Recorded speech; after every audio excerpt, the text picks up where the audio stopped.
So, like a lot of MAGA, Shockey here rendered some time ago the following argument. Really? Question mark. So I'm guessing you didn't know that you can't be a felon without a sentence, right? Question mark. Who's uneducated now? Question mark. Laughing face emoji. Well, you can be a convicted felon without a sentence, but let's put that to the side for a moment. He's now sentenced. He's now sentenced on his 34 felony convictions. So what's the next bullshit excuse? Where are you going to move the goalpost to next? Right? You guys voted for a convicted felon.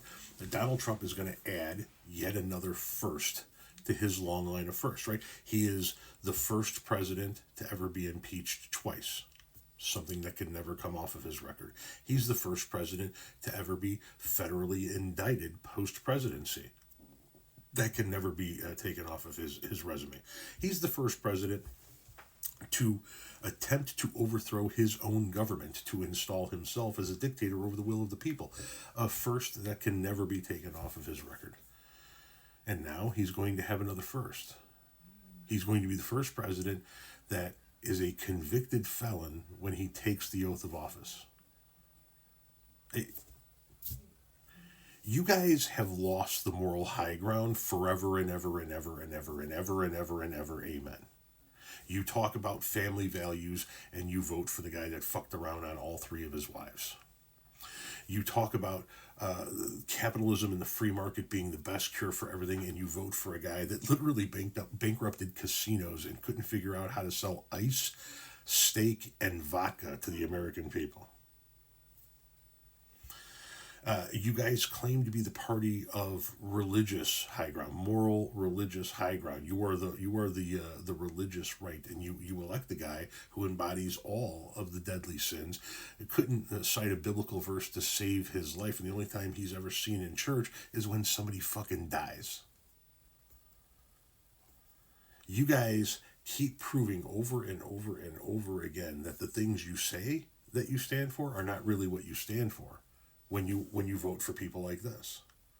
And so when you say that you're the law and order party, and then you turn around and not only vote for a 34-time convicted felon, but brag about voting for that 34-time convicted felon, have shirts that say, I voted for the felon, I'm with the felon, have shirts with his mugshot on it, you're not the party of law and order. That's what you want to say that you are, but you're not. No more than you were the party of family values or religious high ground or capitalism and the free market. You're not a free choice. You're not. You're not. You're only about a couple of things. You're about winning and losing first and foremost, right? Do we get the W or do we get the L? That's the first thing that matters to you guys. Did we get the W or did we get the L? And then from there out, it's about control. It's about controlling people you don't like. It's about controlling people that are different than you. It's about controlling women. It's about controlling immigrants. It's about controlling minorities.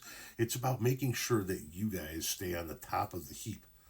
And what you don't understand is no matter what you do, no matter how hard you try, no matter what legislation you pass, no matter what you do, you can't stop the inevitable, which is inevitably we, the white folks of this country, are going to be a minority. That's it. There is no stopping it. And it scares the living shit out of Magaland. It scares the living shit out of Magaland because Magaland knows how it treats minorities. And they don't want to be treated as a minority the way they have treated other minorities.